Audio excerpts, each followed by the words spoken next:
अस्सलाम वालेकुम व्यूअर्स, क्या हाल चाल है आप लोगों के? सब ठीक ठाक है।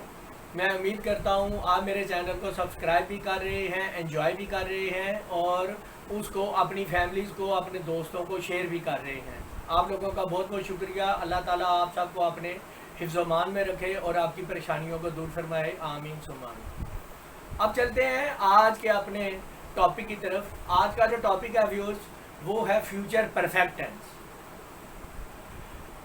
इसकी सबसे पहले तो इसकी तारीफ बताता हूँ, इसके जुमले बताता हूँ और इसकी पहचान बताता हूँ।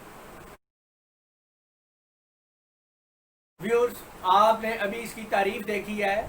ऐसे काम जो कि हम मुस्तकबिल में मुकम्मल करने का इरादा रखते हों या सोच रहे हो कि मुस्तकबिल में ये काम इस वक्त मुकम्मल हो चुके होंगे, ऐसे कामों को, ऐसे जुमलों को हम कहेंगे कि ये फ्यूचर परफेक्ट के जुमले हैं।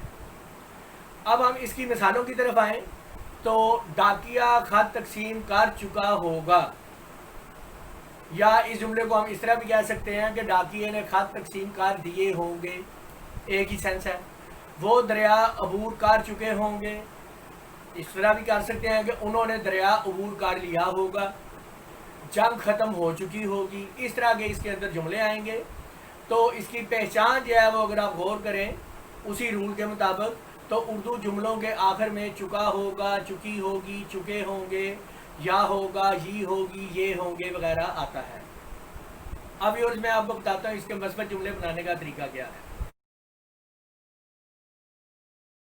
व्यूअर्स, इसके मस्बत जुमले बनाने का तरीका, सबसे पहले सब्जेक्ट की ट्रांसलेशन की जाएगी। उसके जो बाद फ्यूचर के जो हेल्पिंग वर्ब हैं वो मैंने आपको शुरू में बताया था, वो सिर्फ और सिर्फ विल और शैल है। बाकी आगे जो कुछ भी लगाएंगे वो इसको आइडेंटिफाई करने के लिए कि ये फ्यूचर का कौन सा टेंस है, यानी इंडेफिनिट है, कॉन्टिन्यूस है, या परफेक्ट है, या परफेक्ट कॉन्टिन्यूस है। तो परफेक्ट को शो करने के लिए हैव का इस्तेमाल किया जाता है। तो ये बात ज़हन में रखनी है, बाद स्टूडेंट हैज़ या हैव दोनों में से कोई एक लगा देते हैं, ऐसा नहीं है। विल या शैल लगाना है और आगे सिर्फ हैव लगेगा, यानी विल हैव लगेगा या शैल हैव लगेगा। उसके बाद वर्ब की थर्ड फॉर्म लगेगी और उसके बाद ऑब्जेक्ट लगाएंगे और फुल स्टॉप लगा के जुमले को मुकम्मल कर देंगे। ठीक है, अब इसके जुमले की तरफ आते हैं। स्कूल बंद हो चुका होगा, the school will have closed, उसी रूल के मुताबिक। ठीक है, उसके बाद फुल स्टॉप लगा के जुमले को मुकम्मल कर दिया। वो बुरी आदतें छोड़ चुका होगा, he will have given up, give up होता है छोड़ देना, तर्क कर देना। तो ही will have given up bad habits, उसके बाद फुल स्टॉप लगा देंगे। हमारे गांव में पहुंचने से पहले सूरज निकल चुका होगा। अब इस तरह के जो जुमले होंगे उसमें जो परफेक्ट वाला जुमला है उसको फ्यूचर परफेक्ट के रूल में करना है, और जो दूसरा जुमला है उसको हमने सिंपल टेंस में करना है। ठीक है, मिसाल के तौर पर हमारे गांव में पहुंचने से पहले सूरज निकल चुका होगा, the sun will have risen before we reach the village. Simple, before we reach the village, simple जो है वो इसकी ट्रांसलेशन दूसरे नामुकम्मल सेंटेंस की करनी है। वो बर्तन को पानी से भर चुका होगा, he will have filled the pot with water, उसके बाद फुल स्टॉप की ट्रांसलेशन कर दी। ठीक है, अब मैं आपको बताता हूँ इसके मनफी जुमले कैसे बनेंगे। व्यूअर्स, आपने इसके मनफी जुमलों की फॉर्मेशन देखी है, तो रूल के मुताबिक चलना है आप लोगों ने। जिस तरह मैं बार बार आपको कहता हूँ, रूल के मुताबिक, रूल के मुताबिक, उसी के मुताबिक चलना है। इसमें सबसे पहले सब्जेक्ट लगेगा, उसके बाद विल हैव, विल या शैल लगेगा, और उसके बाद नॉट लगेगा, उसके बाद हैव लगेगा। ये बात ध्यान में रखनी है। बाद स्टूडेंट विल हैव नॉट लगा देते हैं, वो गलत हो जाता है। विल नॉट हैव या शैल नॉट हैव लगाना है। उसके बाद वर्ब की थर्ड फॉर्म और उसके बाद ऑब्जेक्ट और उसके बाद फुल स्टॉप, फिर जुमले की ट्रांसलेशन मुकम्मल हो जाएगी। इसकी मिसालों की तरफ आएँ।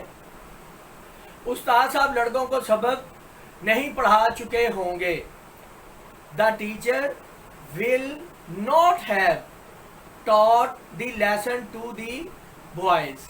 ठीक है, विल नॉट, ये बात ध्यान में रखनी है ये कि पहले मैं आपको बता चुका हूँ फ्यूचर के जो हेल्पिंग वर्ब हैं वो सिर्फ और सिर्फ विल और शैल है।